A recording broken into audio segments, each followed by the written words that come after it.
খবর 24 সাথে আপনাকে স্বাগত। নতুন নতুন খবর জানার জন্য আমাদের চ্যানেলে চোখ রাখুন। নমস্কার দর্শক বন্ধুরা, স্বাগত আমাদের এই চ্যানেলে। প্রেম করে বিয়ে সুখেই চলছিল সংসার, নতুন অতিথি আনার পরিকল্পনাও চলছিল, কিন্তু সুখবর আর মিলছিল না।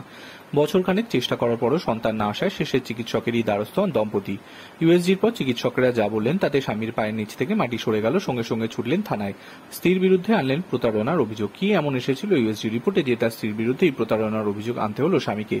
34 বছরের এক যুবক সম্প্রতি থানায় গিয়ে তার স্ত্রী এবং শ্বশুরবাড়ির সদস্যদের বিরুদ্ধে প্রতারণার অভিযোগ আনেন। তিনি জানান, বিয়ের সময় থেকে তার সঙ্গে প্রতারণা করা হয়েছে, প্রতিনিয়ত মিথ্যে বলা হয়েছে, জীবন নষ্ট করে দেওয়া হয়েছে তার।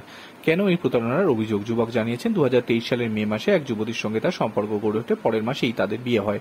সেই সময় স্ত্রী জানিয়েছিলেন তার বয়স 32। বিয়ের পর তারা সন্তান নেওয়ার পরিকল্পনা করেন, কিন্তু কিছুতেই স্ত্রীর গর্ভে সন্তান আসছিল না।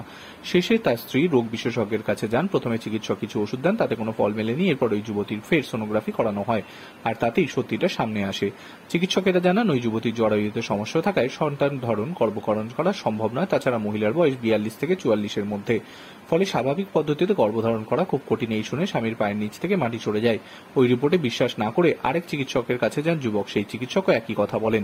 এরপর বাড়ি ফিরে যুবক স্ত্রীকে চেপে ধরেন। প্রথমে অস্বীকার করলেও চাপ দেওয়ায় স্ত্রী সত্যিটা স্বীকার করে নেন। বলেন যে বয়স লুকিয়ে বিয়ে করেছিলেন যুবককে। এরপর যুবক পুলিশে গিয়ে স্ত্রী এবং শ্বশুরবাড়ির সদস্যদের বিরুদ্ধে প্রতারণার অভিযোগ আনেন। ঘটনাটি ঘটেছে গুজরাতের আহমেদাবাদে।